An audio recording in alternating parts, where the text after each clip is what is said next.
You're watching The 7 from WATE 6 on your side. Good evening, I'm Bo Williams, and welcome to The 7. Before we get to our list, we'd like to ask you to keep a lookout for a missing 86-year-old man with dementia. Let's get you up to date here. William Rogers was last seen on November 23rd around noon off of Thorngrove Pike. You see his photo. Rogers' truck, and here's a look at it, a 2015 Chevy Silverado with Tennessee tag 055 KDZ, was spotted near Walmart on Parkside Drive around 7 o'clock Tuesday night. Now, if you have seen him or the truck or know his whereabouts, you are asked to please reach out to the East Tennessee Valley Crime Stoppers. The number is 1-800-222-8477. We'll keep you posted. All right, let's get a look at the big 7 stories right now. Topping the list, Thanksgiving is almost here, and that means a lot of trash to go along with those holiday fixins. As a matter of fact, Sevier County, the number of families choosing to come to the mountains for the holidays grows every year. And every year, crews of Sevier Solid Waste see more of their trash coming here. In fact, over 430 tons of trash come here every day. That's a 15% jump from last year. To cut down on the amount of trash going to the landfill, it's important to do things like, well, use reusable dishes, buying what you need, and then recycling what you can. We definitely have to think about how we're going to change our behavior when it comes to waste, because otherwise we're going to end up with no place to put it, or, you know, having to try to haul it further and further away at a bigger and bigger cost. Sevier Solid Waste tells us they see 20% more garbage the week after Thanksgiving and between 25 and 30% more trash around Christmas time. Way too much to compost.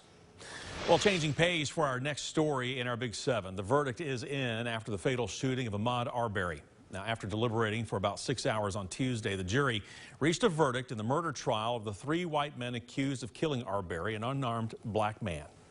We, the jury, find the defendant, Travis McMichael, guilty. We, the jury, find the defendant, Greg McMichael, guilty. We, the jury, find the defendant, William R. Bryan, guilty. As you just heard, Travis McMichael was found guilty on all charges. Now, Gregory McMichael was not guilty of malice murder, but guilty on all of the other charges against him. William Roddy Bryan, Jr. is not guilty of malice murder and one of the felony murder charges he faced, but guilty on 3 other charges along with assault. Outside of the courtroom, while the family of Ahmaud Arbery continues to miss their son, with a verdict now in, though, they say they can finally begin the journey to heal.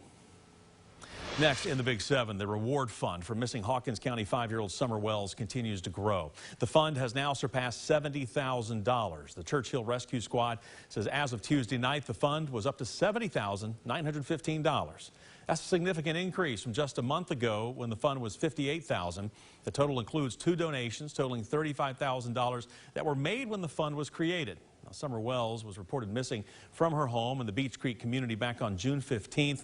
The Amber Alert for her is still active tonight. For our next Big 7 story, a man has been accused of child rape. Court records now show the victim was just 9 years old. According to a court document, the little girl told investigators the alleged rape happened Monday night in her bedroom.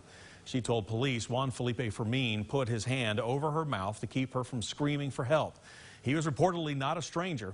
The document also shows that he told a child abuse investigator that he would go back to Guatemala if he was released. The Knox County Sheriff's Office website shows Fermin is being held for immigrations and customs enforcement. And next on the Big 7, we are learning more on a chase across Knoxville and Knox County that we told you about earlier this week. It started Monday evening when the car was spotted on Sims Road at Daylily Drive in South Knoxville. The chase going for nearly an hour, ending near the Anderson County line. Now we know that Chrysalyn Warwick, Carl Hunter, and James Waller were all arrested at the end of that chase. An arrest report shows that Wyrick was driving the stolen car. Police reports the car stopped at first, but the people inside refused orders to put their hands out the windows. From there, the car eventually hit speeds of nearly 100 miles per hour, going on the wrong side of the road at times, forcing other drivers to swerve to avoid a crash. Now, a helicopter was used to help track down the suspects as they tried to run off. Now, the original theft report shows Hunter took the car and Wyrick was wanted on warrants for not showing up to court on drug and evading arrest charges. They are all now facing theft charges tonight. Next up, well, and the turkeys are in the oven, the side dishes are nearly ready, but there's more to do at the store. A local bait and tackle shop is preparing, well, for a huge Thanksgiving Day feast, free to the community, a tradition that they've done now for several years. They start off by cooking 9 big birds for a huge feast. But that's not all. They'll have every side and fixin' that you would see on Grandma's table and more. For this amount of food, though, and talk of supply shortages, they actually started preparations 6 weeks ago, but they did have one scare.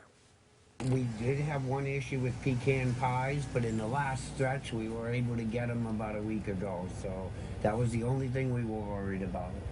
Everything else we basically were able to get. We were able to get it or have it.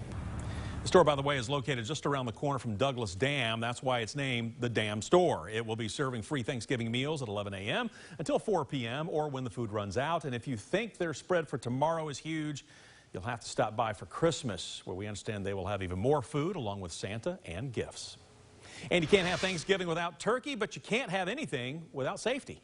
Turkey shortage.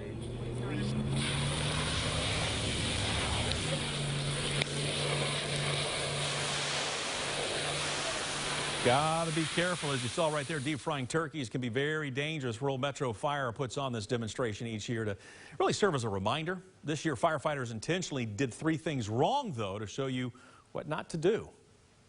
Now, the bird was frozen, there was too much oil in the pot, and the oil was way too hot. The correct method is to put the thawed turkey in a pot. Key there is thawed turkey in the pot with water in it to the full line. That way you know how much oil to put in when you pour it out. Now, when you know where that line is, put the bird, in the oil so it does not overflow. Every turkey, every bird will say on the label how hot to get it to cook thoroughly and how long.